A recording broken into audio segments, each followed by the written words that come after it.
is Gwyn Sproule, and since more than 25 years ago now, I've been teaching wild ethnobotany, which is plant uses. And the book that I have on the go is about wild edible plants, and it's called A Few Good Plants. I don't know when I'll ever get it out, but it's choosing basically some of the best of the wild edibles instead of hundreds of, barely palatable dishes. There's certain things that we eat a lot of in our family, and that's stinging nettles. I won't be able to show you those today, which I collect in large quantities and cook and then freeze them. So I have them for spinach pie. I use them as a spinach substitute. I don't buy spinach. I get my own nettles. I've done lots this year. And blackberries. And there's lots of weeds. A lot of the stuff that are choice wild edibles are actually things that people consider to be quite weedy, like nettles, dandelions. I'll be showing you dandelions. A lot of them are invasives, like blackberries, because I know in the past some of the naturalists have said, "You're teaching people to go out and get plants." I said, don't worry, the things I teach, it's really difficult to eradicate. I don't bother teaching about bulbs of lilies and things that would be harmed.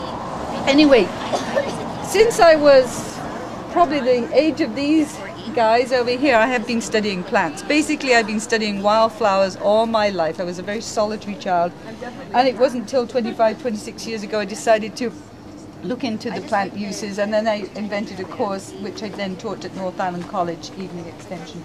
And you really have to have a plant identification book. This one is photograph. I prefer painted pictures. That's what I learnt on the Ladybird books and things like that. This is photographs though, but it's very well put together. It's called Plants of Coastal British Columbia. Pojar and McKinnon, they both work for the Forest Service. The thing that makes this book so compelling is the contributors. And Nancy Turner, where is she? Here. Nancy Turner is Professor of Ethnobotany at the University of Victoria. And she has given all the native plant uses. Her speciality is just native plant uses. I teach also European plant uses, just general ethnobotanies. Now some people have argued with me and said ethnobotany is only native Aboriginal plant uses. I said, well, ethno means people, and there are people of Europe who also use plants. In fact,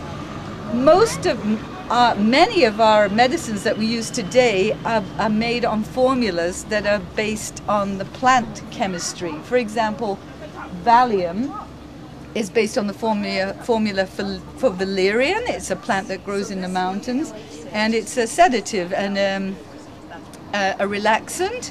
So nowadays people are getting away from using chemical medicines and tending to go back. St. John's wort grows all over the roadsides around here. I don't know if we see any of that. That's becoming very popular as a sleeping type of pill.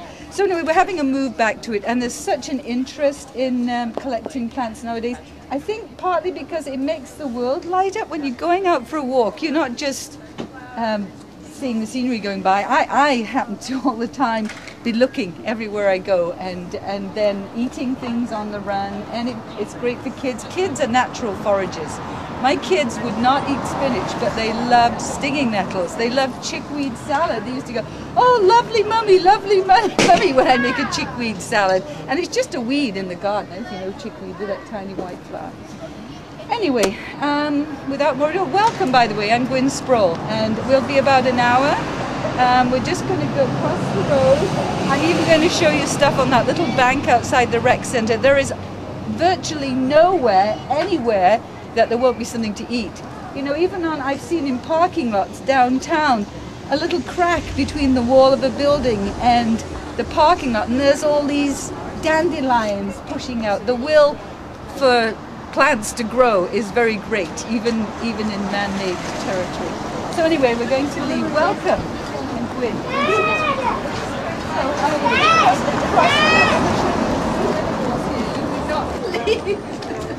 It seems ridiculous because it's a scrubby piece of land. Okay, so guys, if you want to come on this side of me, over here behind me, that would make it easier. Thank you. So first of all, this is called dock, and the leaves, I wouldn't recommend, by the way, eating anything from here, but it's good for illustrating. Dock leaves,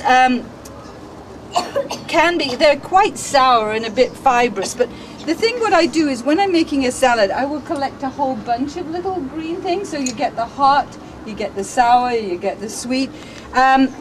So you can put dock leaves in. Actually, this might be yellow dock with these pointed leaves.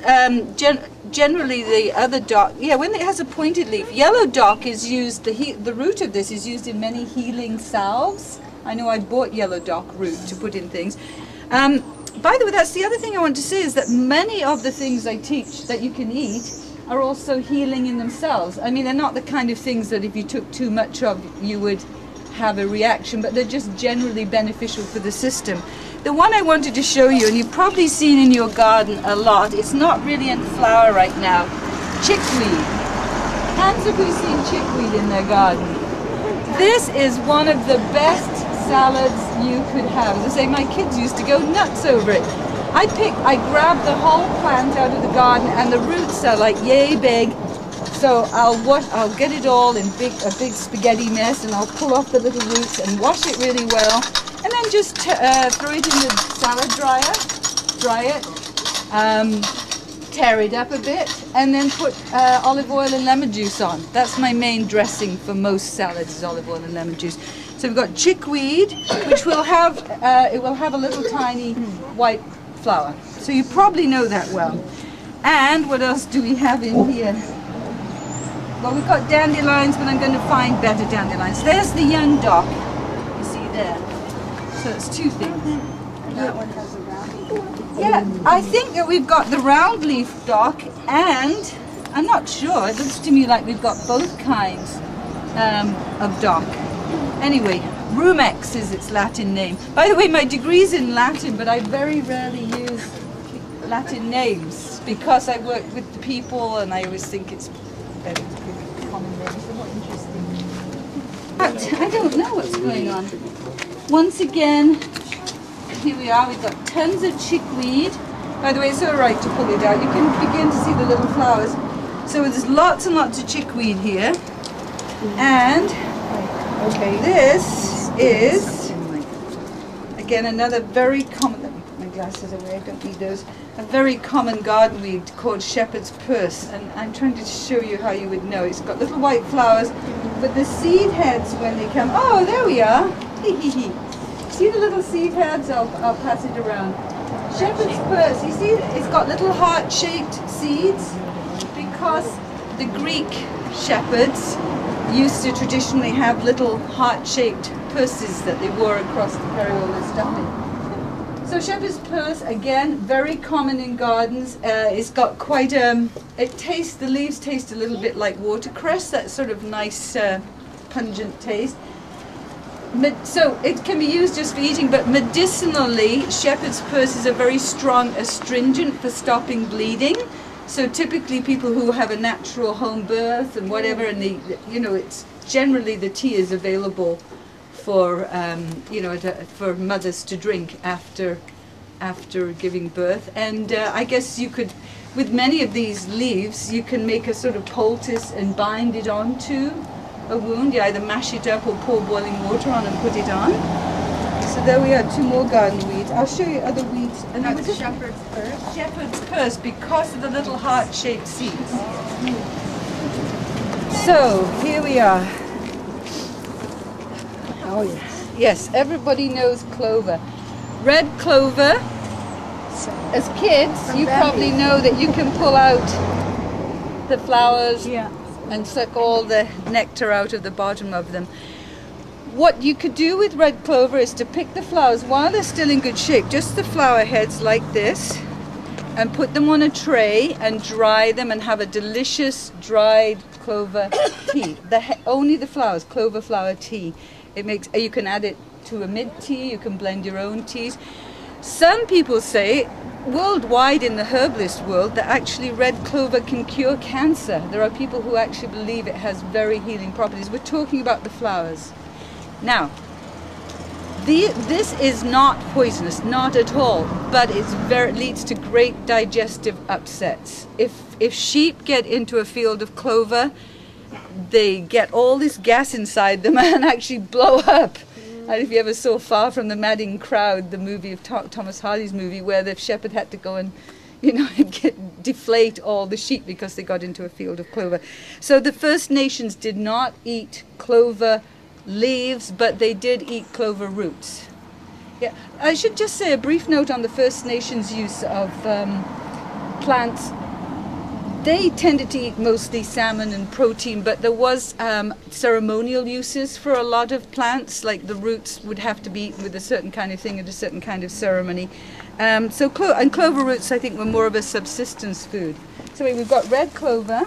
This, I'm not going to pick it because it's so pretty. It is a dreadful weed if it gets in your garden. This is called yarrow. And I'll just let you can smell the leaves. You have a hard time between yarrow and Queen Anne's.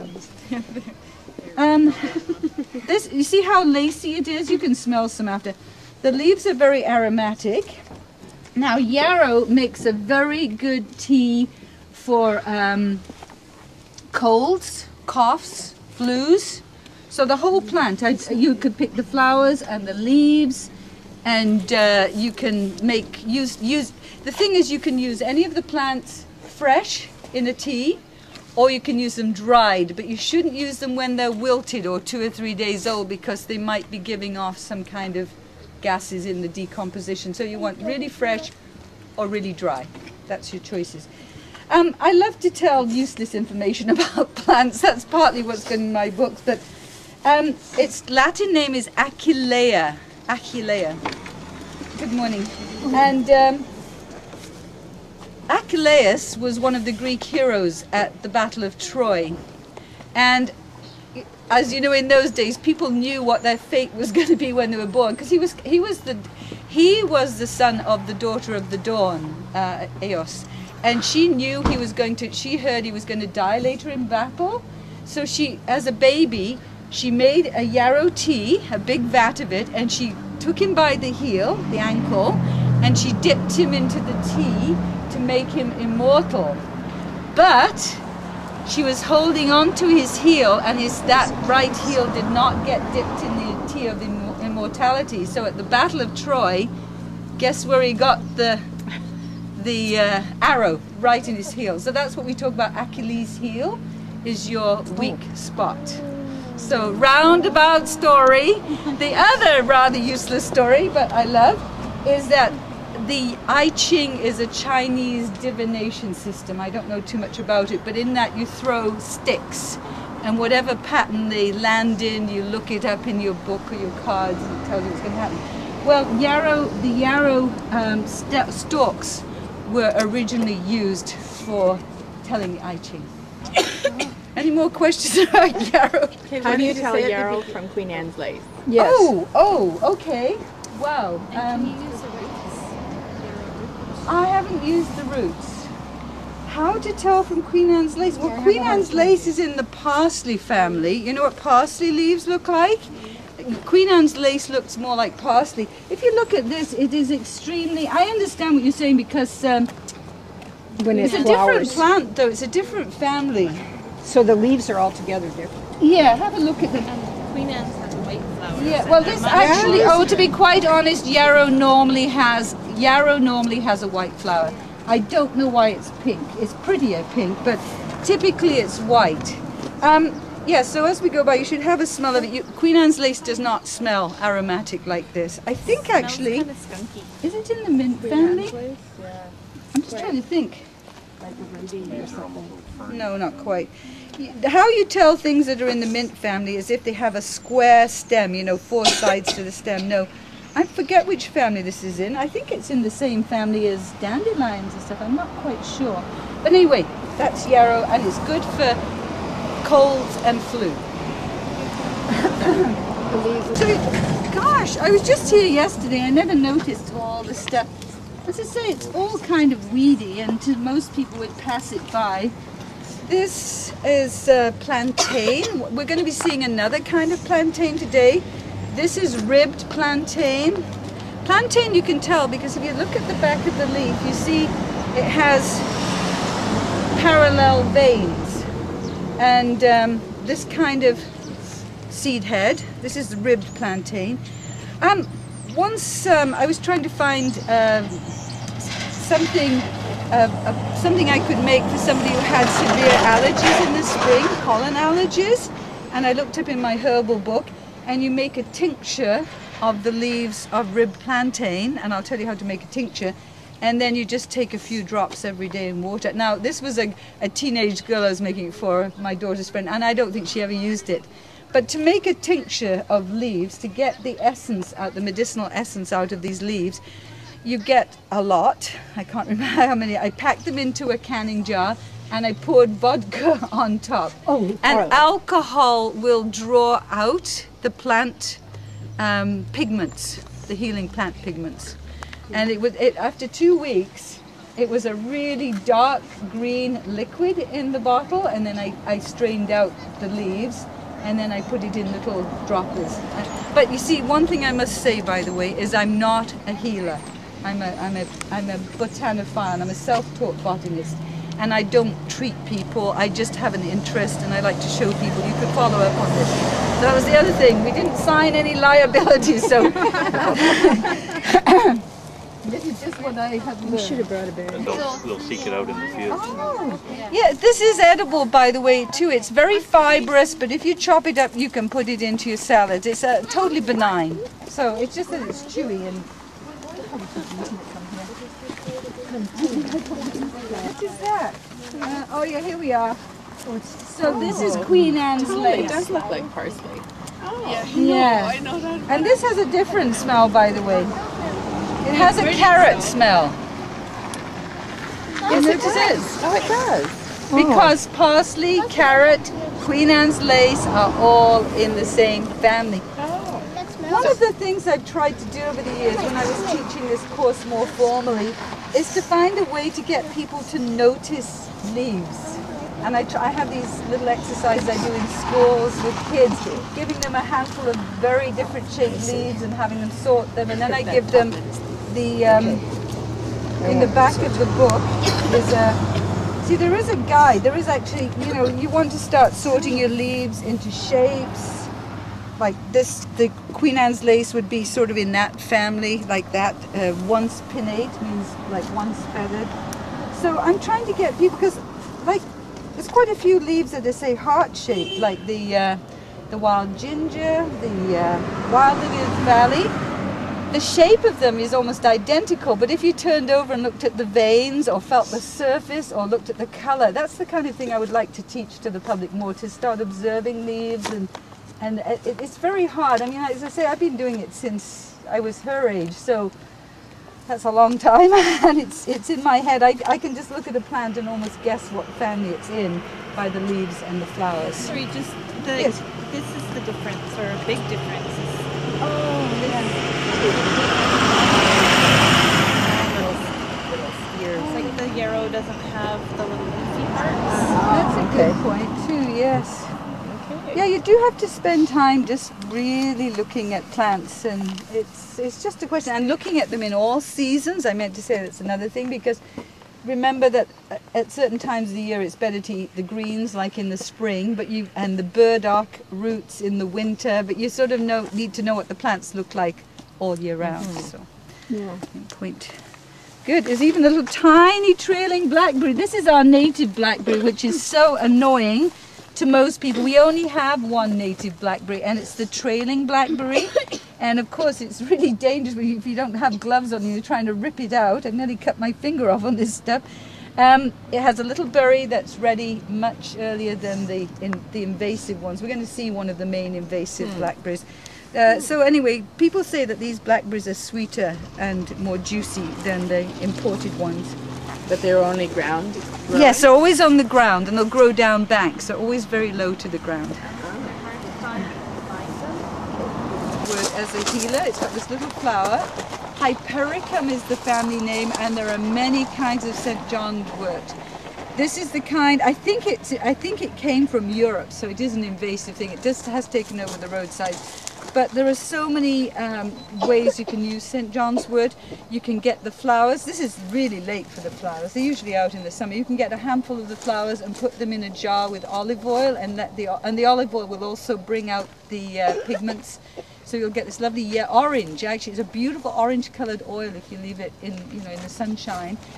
And I've known people with friends with arthritis who believe in massaging the St. John's wort oil into their hands. They say it brings relief. St. John's wort is being used in these now relaxing new, herbal preparations for sleep. So it's used, and that would be the actual plant part too.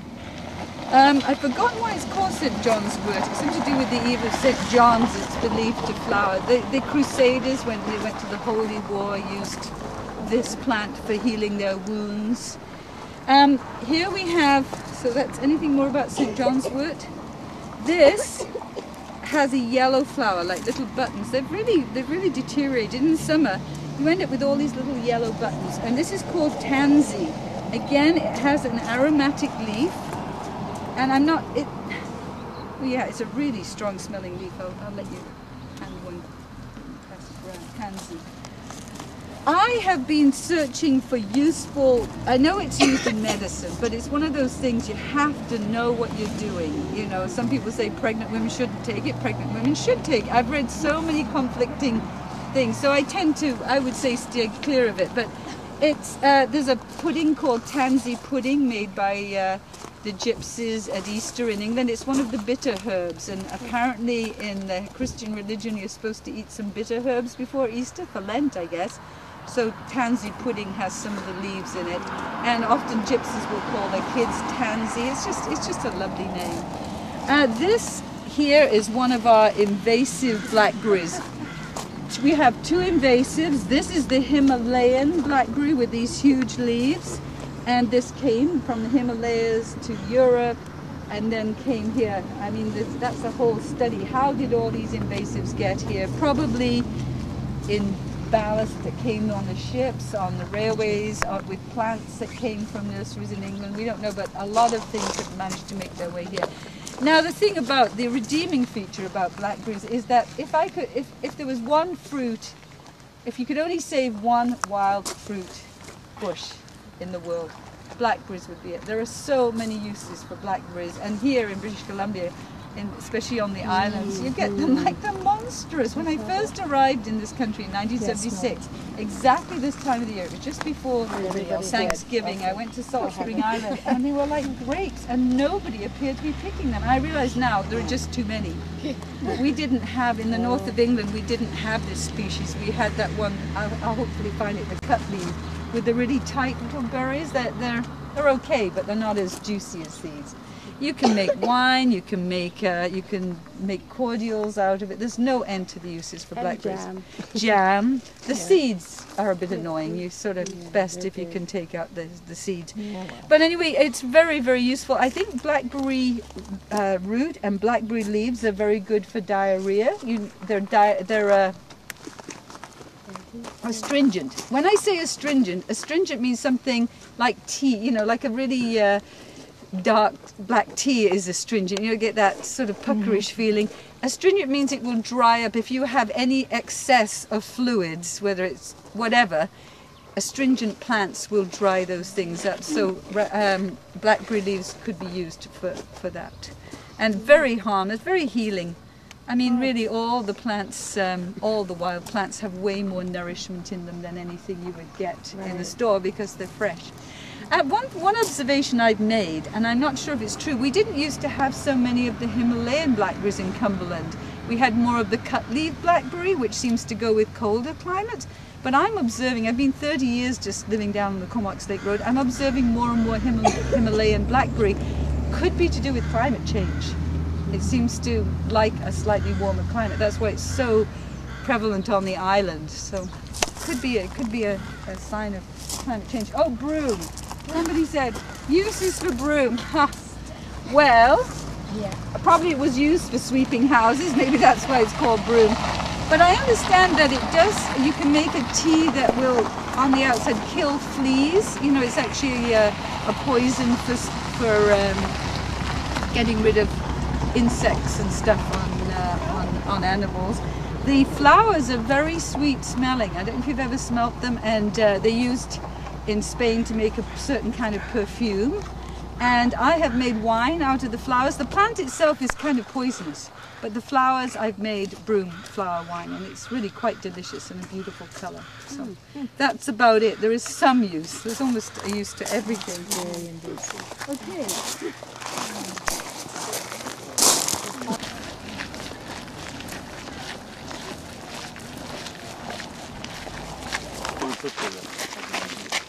Yes. There we are. There's the tansy. I didn't think we'd still see any. Look how pretty it is. It really is nice. By the way, this dries very nicely. If you get, there's a lot of the wild plants that if you dry them at the right time, you can use them in flower arrangements all the year. I just didn't. Oh, that's great. It's so pretty. Now this is another one that you can't actually eat. It's called wormwood, artemisium. Again, you smell. It's interesting. Smell all the leaves. It's not poisonous, by the way, to touch. None of these are really poisonous in the sense like foxgloves or nightshade or anything. They're not poisonous. They just probably would cause you to have some stomach upset. But this is wormwood, artemisium. And there was a drink made in France called absinthe. You've heard of absinthe that Toulouse-Lautrec was addicted to, and it was an alcohol. It was a distillation of artemisium, wormwood, and somehow the alcohol plus the effects of some kind of, I guess, hallucinogenic or psychogenic properties of the wormwood caused people after drinking too much of it to go crazy and they'd kill people and stuff. So it was banned in France quite a long time ago. But I think there's an interest coming back. I mean, I can't imagine how it tastes because this is kind of it's a very, it's like sagebrush that you'd have to smell it. The smell of it is like sage. So I'm not sure what artemisium is like.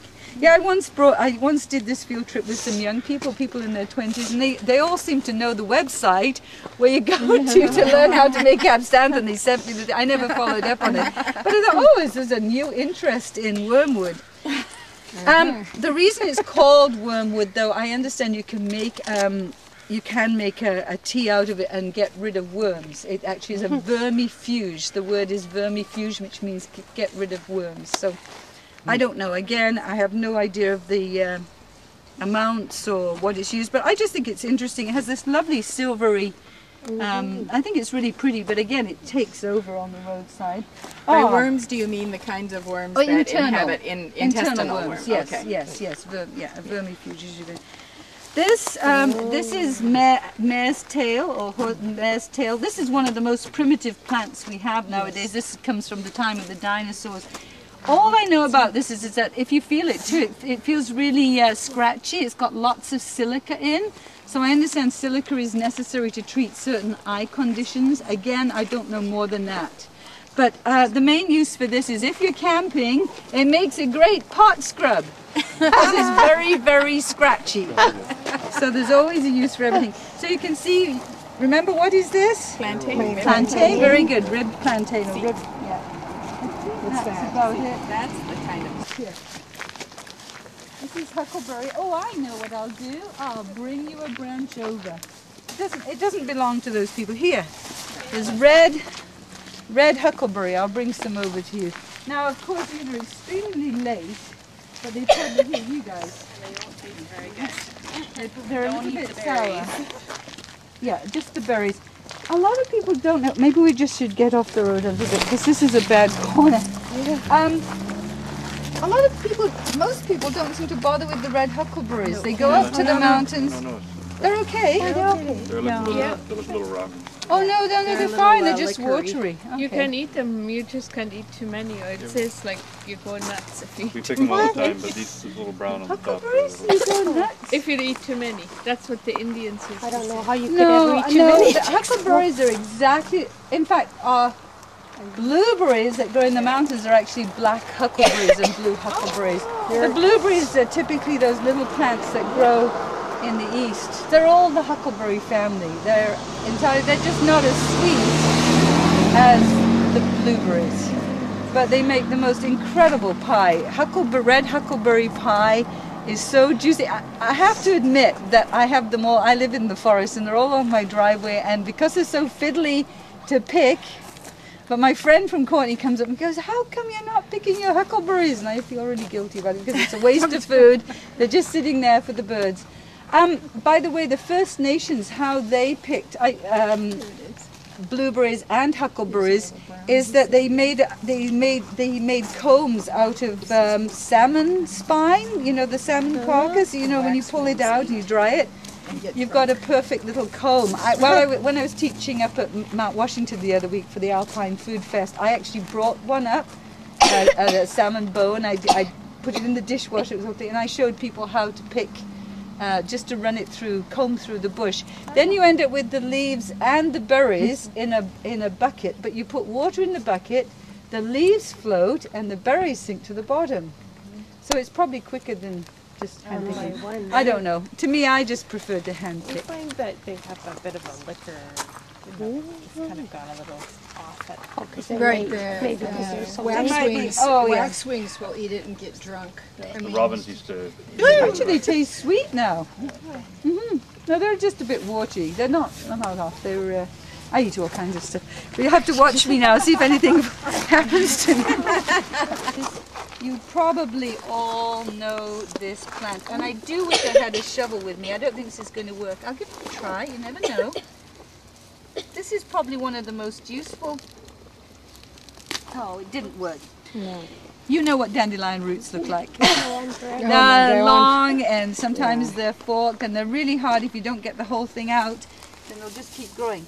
Anyway, dandelions are probably one of the most useful wild edible plants you can have. First of all, in the spring, when the leaves are just coming up and they're all curly, I don't know if you've seen them like that, and the little flower bud is right to the ground in the middle, I get a deep shovel so I can dig right down and dig out the root and the dandelion. And I've got all these little curly things with a nice solid root. By the way, roots need to be collected in the winter or the early spring because the goodness is in them then. When the plant starts to grow, it uses the goodness of the roots to make itself. So that's when, so say March, February, March, dig them up.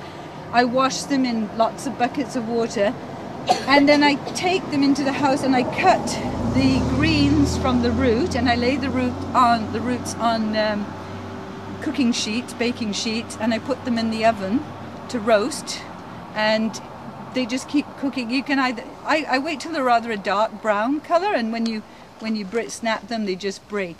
And then you grind them up and you make a delicious coffee substitute, non-caffeinated coffee substitute.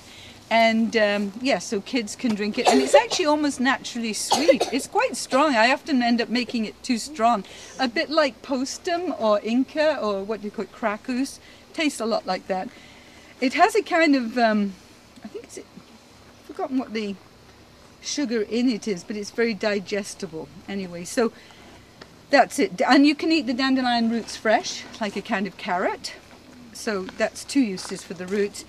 With the greens, when they're very young, I steam them and I serve them with olive oil and lemon juice on. By the way, everything, salad or cooked greens, I always put olive oil and lemon juice.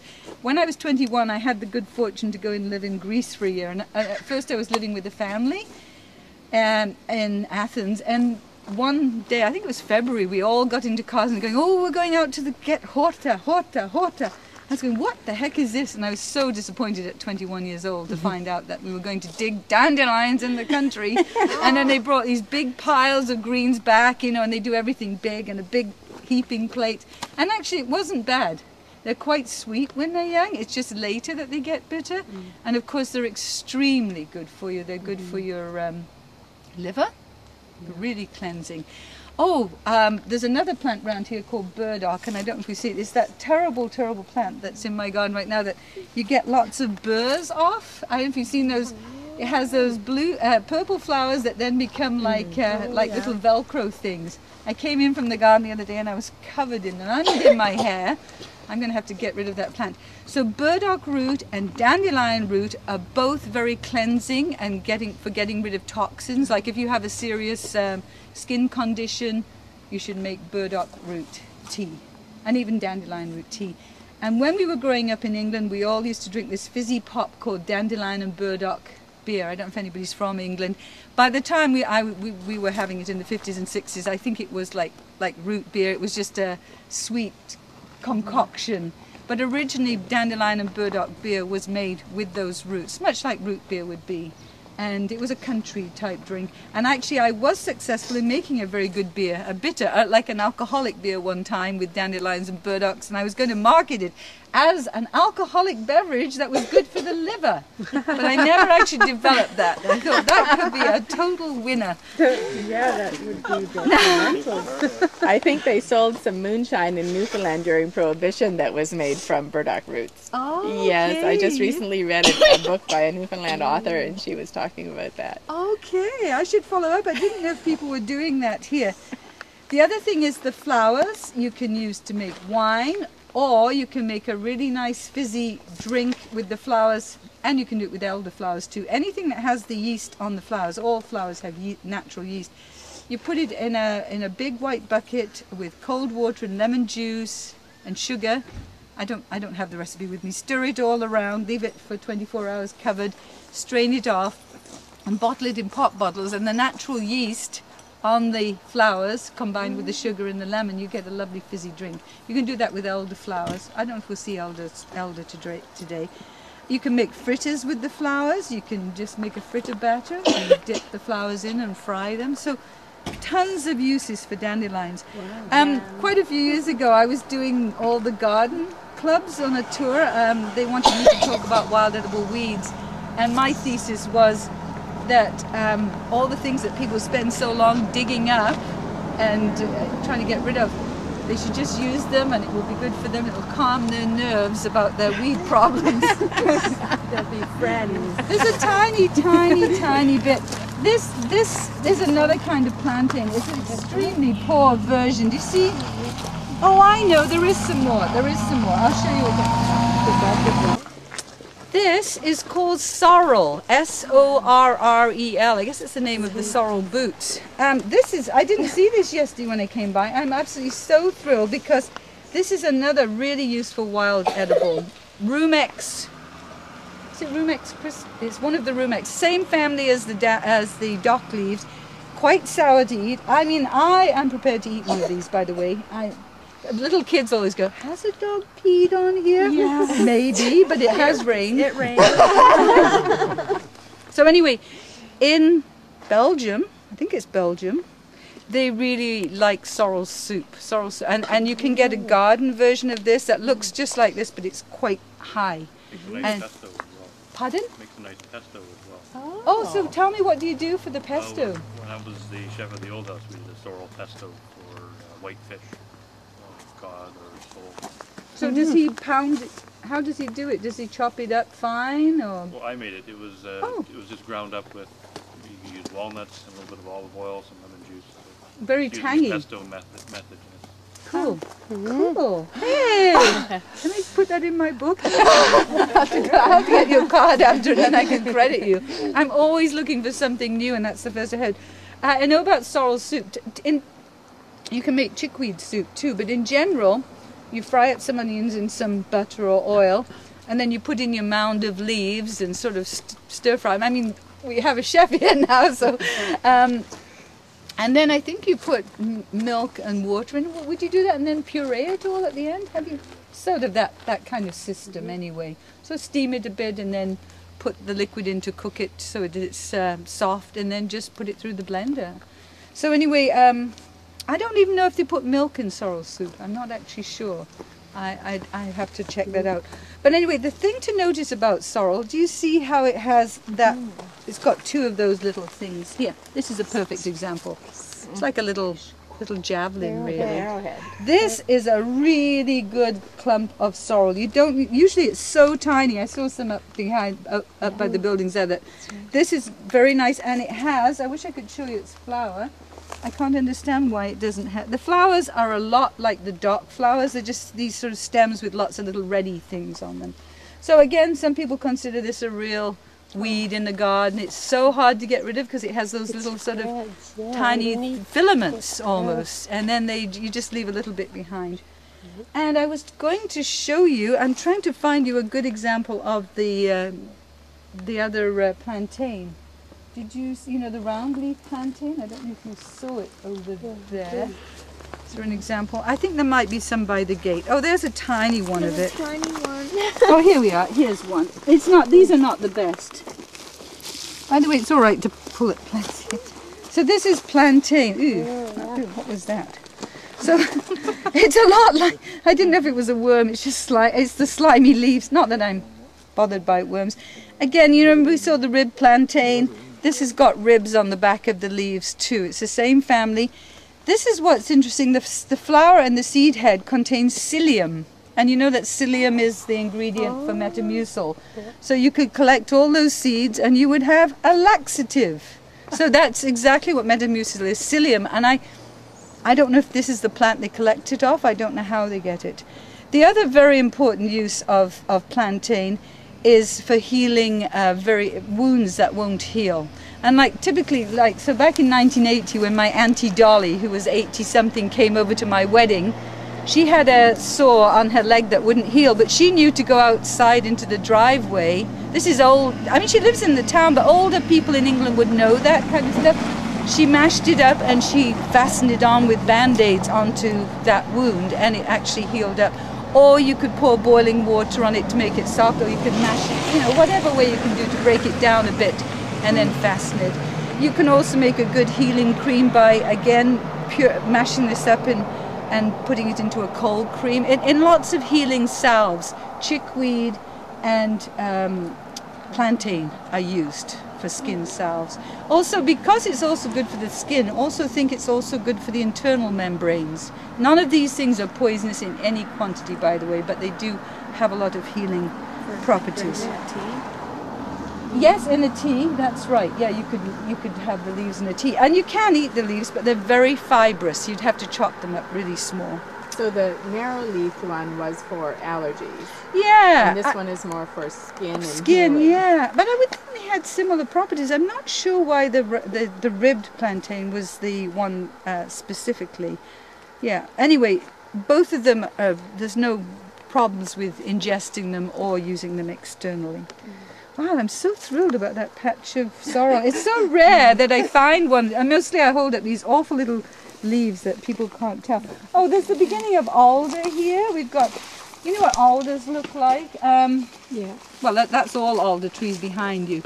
The inside bark of the alder trees in the spring was used by the Aboriginals. They'd cut off the bark and then they'd scrape off the cambium layer from the inside as a kind of porridge. It had a lot of food value when they had nothing much else in springtime. Makes a lovely red dye for people who do natural dyeing. This, we're going to see more of these. This is one of the wild raspberries, thimbleberry. Thimbleberry has a red berry that you can put, you pull it off and it's got a big open back and you can stick it on the end of your finger. That's how they're called thimbleberries. You know, thimbles are for sewing with. It has a little white rose type flower. This is one of our wild raspberries. I don't know whether I should be telling you too much. I'm realizing this is an overflow of information. This is the red osier dogwood. But all I know about that is that the bark was used in the Indian smoking mix. Kinnikinnick was three smoking materials. It was the bearberry, the uva ursi, the bark of this, and the bark of the hemlock tree. By the way, the hemlock tree has got nothing to do with the hemlock, the poison hemlock that killed Socrates. The hemlock that killed Socrates, the poison drink, was like Queen Anne's lace. It was like a parsley type of thing. I never teach people stuff that's in that family. I just avoid that family because I know it does exist here. And I just noticed how many times I stood on this corner. I knew this was going to be prickly. What is this? It's not a fir.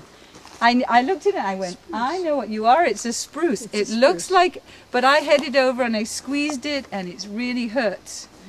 So this is a spruce, and there are the odd spruces in the forest. We have very little spruce around here because this is what I understand. 100 years ago, spruce was the most important wood in all the forests on Vancouver Island. When they were looking, they wanted it for spars, for masts of ships, you know, when it was the days of sailing ships. Plus it was used for aeroplanes in the early days. Spruce is very strong and very light. And Spruce tea is very good with vitamin C.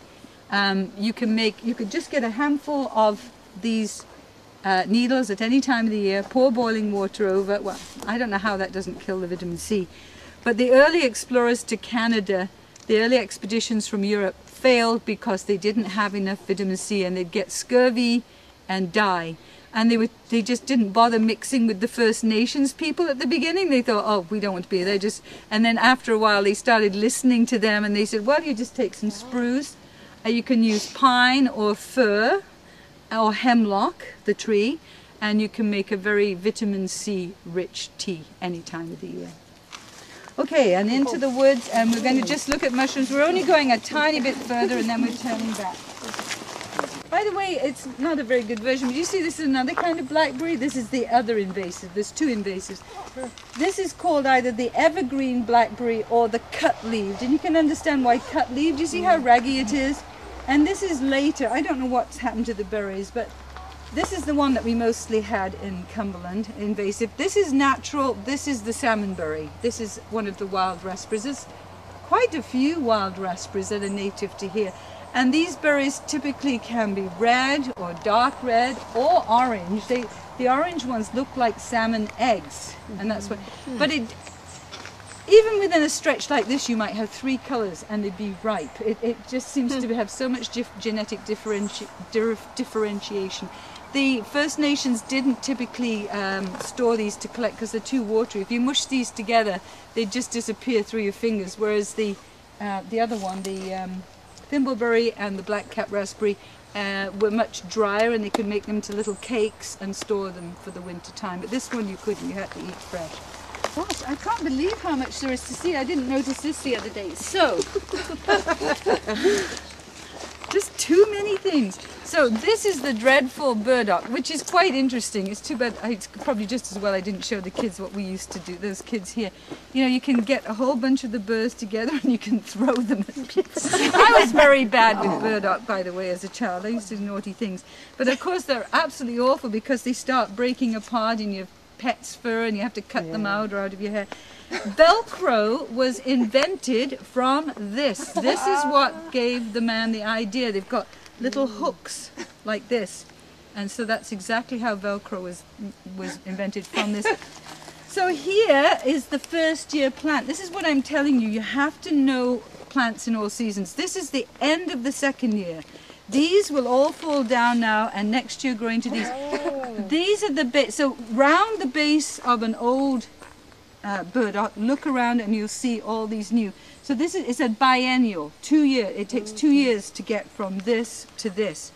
This is what you're looking for to eat, this plant. There'll be not much root left at the end of that. It's used all its root up. So the first year, if you dig down with I have a tree planting shovel that's really deep, and the roots, sometimes, no kidding, are this deep. Oh my gosh, is it raining? No. And then around, sometimes they're as big as this. So you can dig them up and scrub them and use them like carrots. The Japanese, the Hawaiians, they call it gobo. If you go to a supermarket in Japan or Hawaii, you will find this on sale in bundles tied together, bundles of 6. Gobo, so it's brought from Japan to Hawaii, and apparently it breeds strength and endurance. It's called Oregon grape. And it looks like holly, but you can see it's quite different. It's low. This is a native plant. Ooh, I thought that was. And you see the reason it's called Oregon grape is because of the berries. They're extremely sour. Kids love sour things. Oh, my kids just love eating these things. Exquisite colour. So you'd have to experiment with that somewhat. There are recipes if you look on the web. And the other thing I know is it's very good for digestive problems, the roots. I know that in those things, there was something I used to take for, for liver and digestive things. There's a tea that you can get at Edible Island that includes the root of Oregon grape. So it's a very healing plant. The root also is provides a beautiful yellow dye. Morels, you can see them peeking out from under the forest floor. You see them here? Oh, yeah. That's my glasses. So, you have to have a good eye for them. I don't know if Wayne, can you see them? Yeah. Oh, there they are. There's one or two, and often there's some over there. Oh, yes. I'm just going to show you proper procedure. By the way, we're in the Community Forest Society parcel now, and this is a park, so technically you shouldn't really be able to pick here, but I just want to show you. So what I'll do is reach down to the ground level, and I'll find the bottom, and I'll cut them off here, like that. That one's a bit old. The reason being, if you pull the mushroom out, you will perhaps wreck the plant underneath. This is just the the fruiting body of a very large underground plant. Mushrooms have most of their plant under the ground. It's a collection of like mycelium, it's like little hairs. And if you pull them out, you wreck the mycelium. But if you cut them off, the mycelium can keep growing more of the plants. So a professional chanterelle picker who wants to return to the same patches next year, or just later in the season, will be very careful to not wreck the patches. So there you are. They're just beginning, the chanterelles. So you see, usually there's more than one in one place, and they like to hide right under the moss like that. So that's it.